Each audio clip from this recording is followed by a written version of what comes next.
Welcome to Red Sky Studio. Come on in.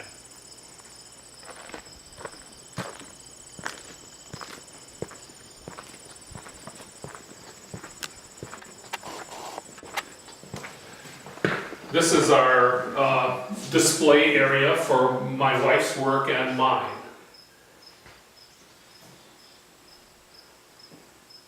And you'll see some of my stonework and a bit of bronze.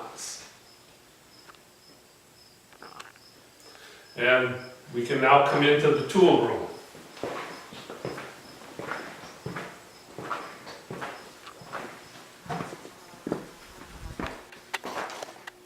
Here in the tool room is where sculptures take life. My sculptures either come directly from my head, that's where I work from, or I work from simple sketches, and they may be on lined note paper, or they may be on some fancier sketch books. I use a microcrystalline sculpting wax, and with the heat lamp that will soften it, I'm able to shape various animals that I work with. I do mostly birds, but I will do fish and mammals. And I work with a few simple tools to help me give shape to the sculptures. And this is where they start, and this is where they end. This small bronze is of a great blue heron and has been poured and then patinaed and is now ready to go. This is Teresa Lind. I am doing a pour today at her studio near Chilton, Wisconsin. So I usually put that one, like the first, you don't want them like right in front of the torch, so the first one I'll lean to the back. Okay. And then the next two I'll lean over to one side and the other side.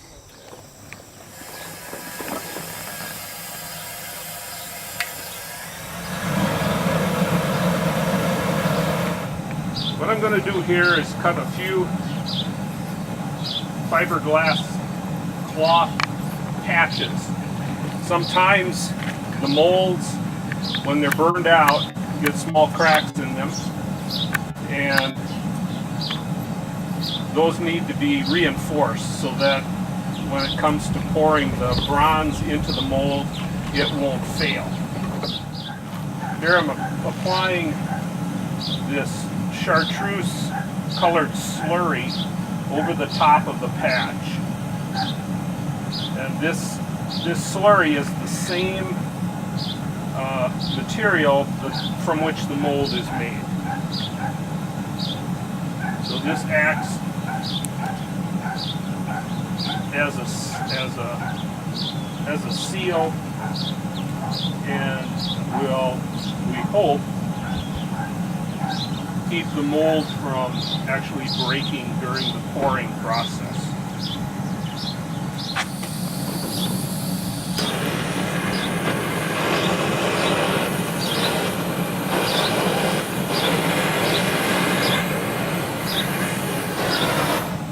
And as soon as it turns the salmon color, I know that then it's matured. What material are the crucibles made out of? Silicon carbide. Okay, yeah. You're charging the crucible.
just leave those in Yeah. place.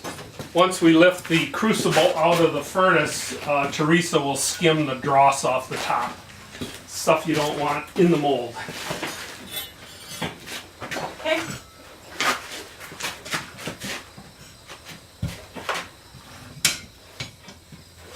Okay, lift.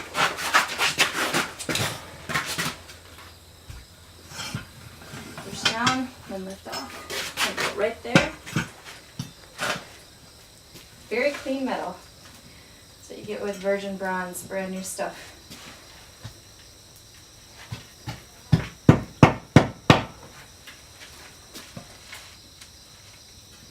Once the skimming's done, then we'll lift up on this shank and commence to pouring in the mold. And 1, 2, 3, lift. Okay, you aim wherever you want to go. So we'll do this one right back here first.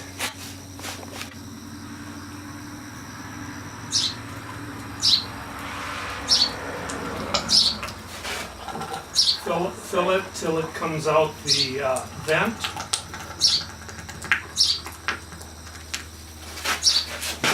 The next one.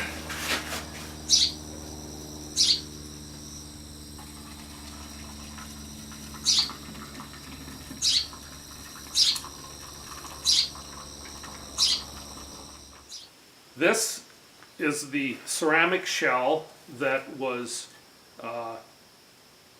put over the wax that we saw in the tool room. Layer upon layer is built up till you have a mold that's approximately 3/8 to 1/2 inch thick. Then we saw it in the burnout kiln where the wax was melted out and the color changed from a light yellow to this white. Then the mold was tipped upside down and molten bronze was poured inside in this cup. And now we have to remove this ceramic shell, and it's done by whacking it with a hammer. And you see it comes off quite fast, quite well. And here we have a semi-finished piece of work.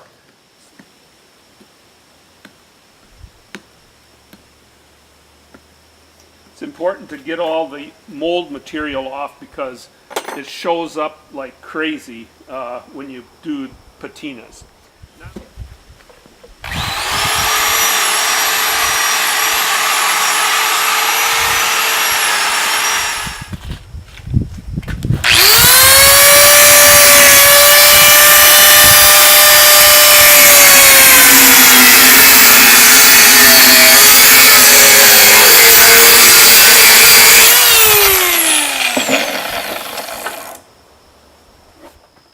Once we have our piece cleaned up completely, free of wax, oils, and so on, we can apply a patina.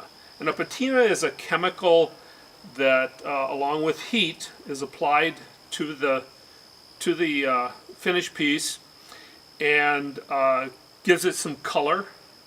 And after we're done with that, we'll apply a little paste wax, which gives it then a protective coating. First thing I'll do is heat up the bronze piece.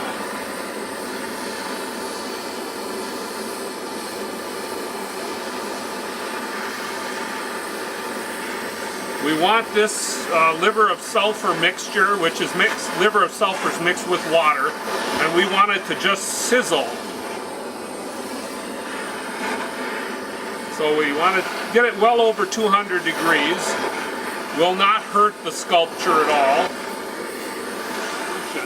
And this will turn almost instantly black. Black to a very dark brown. You can see it bubbling on the surface, and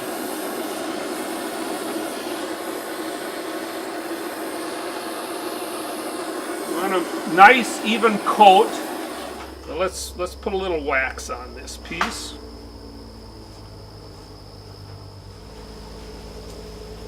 You can see it getting a bit shinier.